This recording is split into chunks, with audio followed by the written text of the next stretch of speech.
Hai, Assalamualaikum dan selamat sejahtera.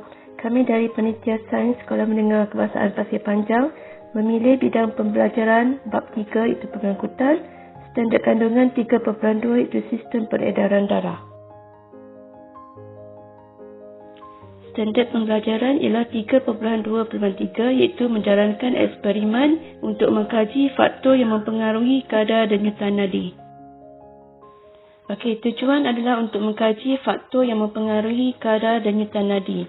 Okey, walaupun terdapat beberapa faktor lain yang mempengaruhi kadar denyutan nadi seperti umur dan juga jantina, tetapi di sini dalam eksperimen ini kita hanya fokuskan kepada jenis aktiviti. Okey, hipotesisnya ialah semakin aktif aktiviti fizikal, semakin tinggi kadar denyutan nadi. Pembalik ubah di sini ialah yang dimanipulasikan ialah jenis aktiviti, kerana kita ada 3 jenis aktiviti iaitu dalam keadaan rehat, dalam keadaan berjalan perlahan dan juga dalam keadaan berlari. Pembalik ubah yang bergerak balas ialah kadar denyutan nadi, manakala pembalik ubah yang dimalahkan ialah tempoh masa aktiviti, iaitu setiap aktiviti kita lakukan selama 5 minit. Radas yang kita perlukan ialah jam. Okey, untuk prosedur pertama, itu dalam keadaan rehat. Kita rehat selama 5 minit. Kemudian kita ambil denyutan nadi seperti yang ditunjukkan dalam wajah di bawah.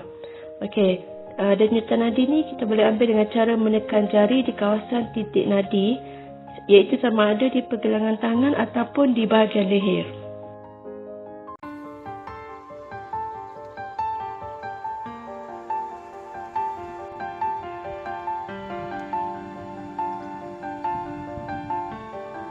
Untuk prosedur yang kedua, dengan menggunakan jam, kita akan hitung bilangan denyutan nadi dalam tempoh 10 saat. Dan kemudian kita rekodkan dalam jadual. Kemudian daripada situ kita akan menghitung kadar denyutan nadi dalam unit bilangan denyutan nadi per minit. Dan seterusnya prosedur yang ketiga, kita akan ulang langkah 1 dan 2 selepas melakukan setiap jenis aktiviti yang berikut dalam tempoh 5 minit, iaitu berjalan secara perlahan dan terakhir adalah berlari.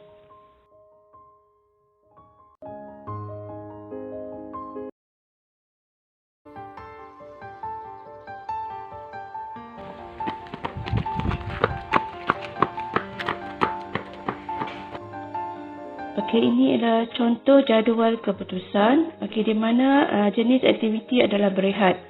So, bilangan denyutan nadi dalam tempoh 10 saat ialah 15. So, untuk kadar denyutan nadi, iaitu bilangan denyutan nadi dalam masa 1 minit, ialah 90. So, contoh pengiraannya ialah 15 darabkan dengan 6. Kerana 1 minit bersamaan dengan 60 saat. Jadi, kita akan dapat 90 kali. Maksudnya, 1 minit, kadar denyutan nadi adalah sebanyak 90 kali.